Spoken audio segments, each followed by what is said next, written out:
Okay, we're gonna start chapter 8 of A Course in Miracles. Chapter 8 is called The Journey Back. And the first section that we're gonna read tonight is the direction of the curriculum. Here we go. Knowledge is not the motivation for learning this course. Peace is.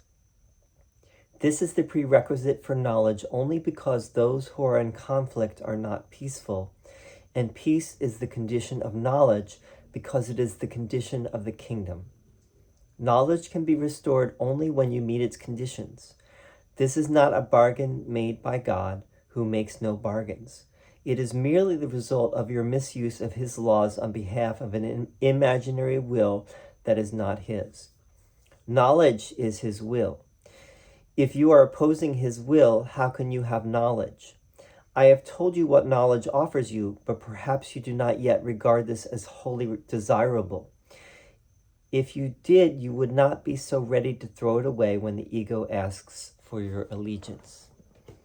The distractions of the ego may seem to interfere with your learning, but the ego has no power to distract you unless you give it the power to do so.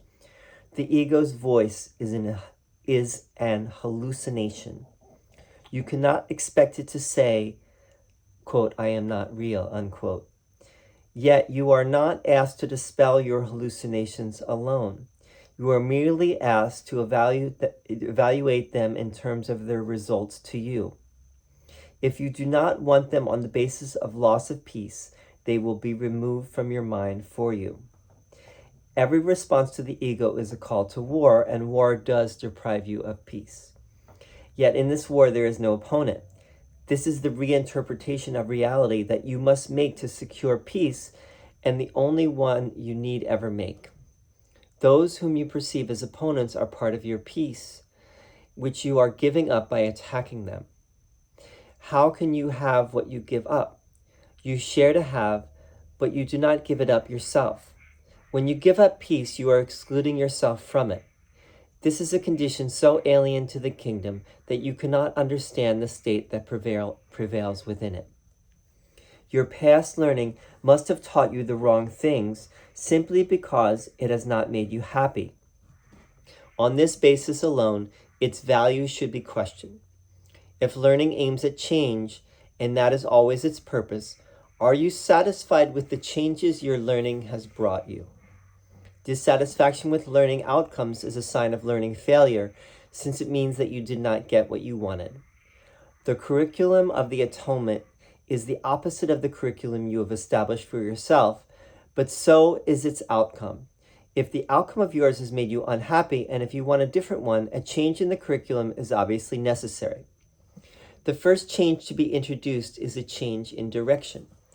A meaningful curriculum cannot be inconsistent. If it is planned by two teachers, each believing in diametrically opposed ideas, it cannot be integrated. If it is carried out by these two teachers simultaneously, each one merely interferes with the other.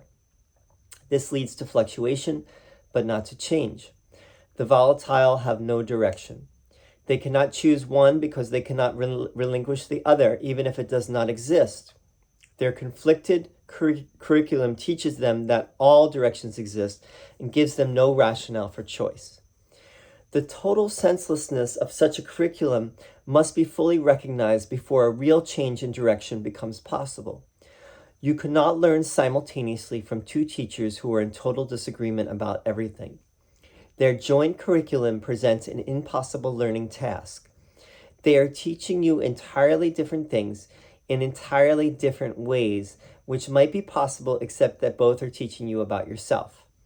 Your reality is unaffected by both, but if you listen to both, your mind will be split about what your reality is.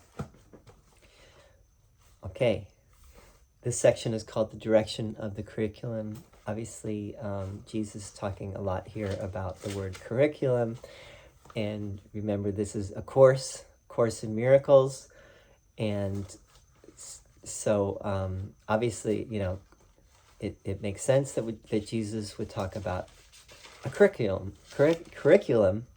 And he's really, though, when he talks about the curriculum, he really means there's God's curriculum, or the Holy Spirit's curriculum, and there's the ego's. And he essentially is saying here, you cannot follow both. And if you follow both, you will you are preventing yourself from being happy. You're preventing yourself from knowledge. You are confusing yourself. And why would you do that? And are you happy? That's the basic question. Are you happy with where you are? And if you're not, it's, Jesus has a curriculum for you. And it's different than the curriculum that you have basically, he says, taught yourself. You've allied with the ego. And in doing that, you have learned many things that are not in accord with God's will, God's laws, God's curriculum. And that is why, you have to unlearn what you've learned through the ego. Remember at the beginning in the introduction, Jesus says, that's why I was turning the pages, he says, free will does not mean that you can establish the curriculum. So God's curriculum is not, and it's not up to us to decide. God created us, we did not create God, and God created the curriculum, basically the way to return home to God. You could say the atonement principle.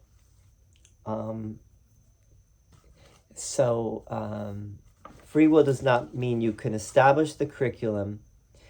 It means only that you can elect what you want to take at a given time. Meaning that how quickly you go is up to you. This is a course in mind training, and it's an express train to get there if you want it, and if you're ready to work through your fear. And the ego is essentially fear. So when you're undoing the ego, you're undoing your fear. And I would keep the question in mind. There's two basic questions. You could say, who am I and what am I? Who am I to judge and what am I afraid of? Who am I to judge? What am I afraid of? And if you're afraid of anything, you're still following the ego, is what Jesus is saying, because your reality is God. That is what you are. You are the love of God. And so, and that cannot be threatened. Nothing real can be threatened. That is the only thing that is real. That cannot be threatened in any way. Therefore, there need be no fear, and the ego, in other words, does not exist. As Jesus says here, he reminds us, and he says, you don't expect the ego to say, I am not real.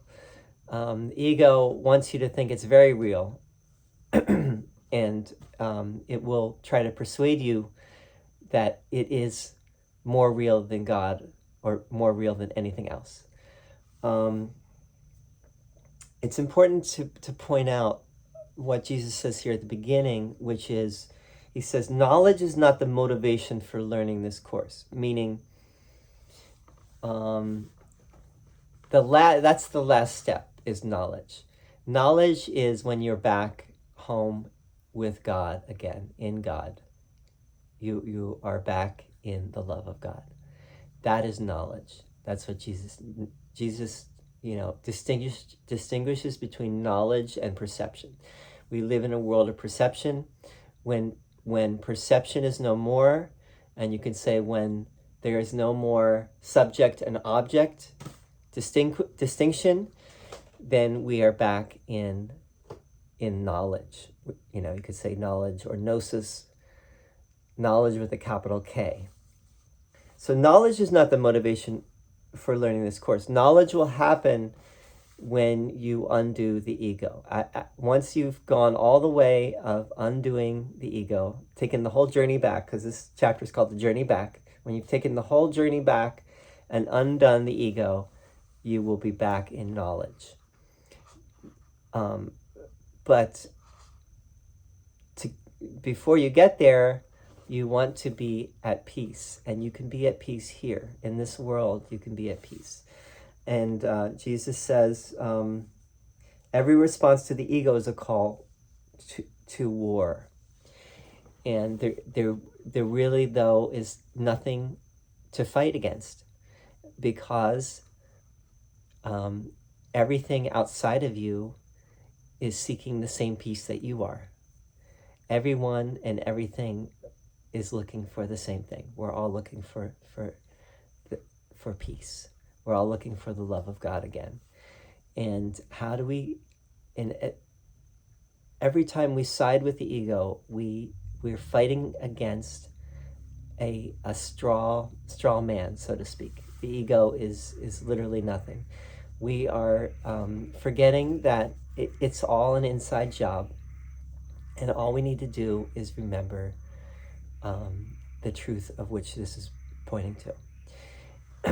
It's very difficult, to do. Let's see what he says here.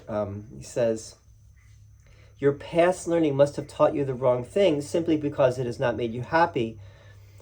Let me go back. How can you have what you give up? You share to have, but you do not give it up yourself. When you give up peace, you are excluding yourself from it. This is a condition so alien to the kingdom that you cannot understand the state that prevails within it. All right, well, let's just talk about this for a moment. There are certain conditions that must be met to return back to God. Now, you could say, well, what do you mean conditions? God has conditions. What about unconditional love? The reason Jesus says that is because of our conditioning. We have been conditioned to see things a certain way, and that is because we have this world is very much based in the ego thought system. So we must decondition ourselves from that, and in doing that, we have to meet certain conditions. But it's not to say that God is conditional. It's just to say that there are certain terms and conditions, and Jesus is basically he's laying out the terms and conditions that have to be met to return home. And that need not be scary at all. He's just wanting to help us and wanting us to see how much we are entrenched and allied with the ego. And he's really saying, just take hold of my hand. This can be both simple and easy if you let it. I want to talk about, I love that quote, the truth is simple, but it ain't easy. It's not easy only because we've been so conditioned to see things as the ego would like us to see things. Okay, so that's why it's not easy, but it is easy, and Jesus does say sometimes in the Course it is easy because love is our natural state. The love of God, the kingdom is our natural state. What could be more easy than that? That's the most easy thing in the world. That's the most natural thing to us. Why would that be hard or complicated? But it is only because, once again, because we have been conditioned to see things according to the ego. Anyway, I think that's good for this little section. Knowledge is not, let's read this one more time. Knowledge is not the motivation for learning this course. Peace is. So, one last thought, which is that we can be at peace even here. We can make our peace. It's already made for us. It's not about making our peace.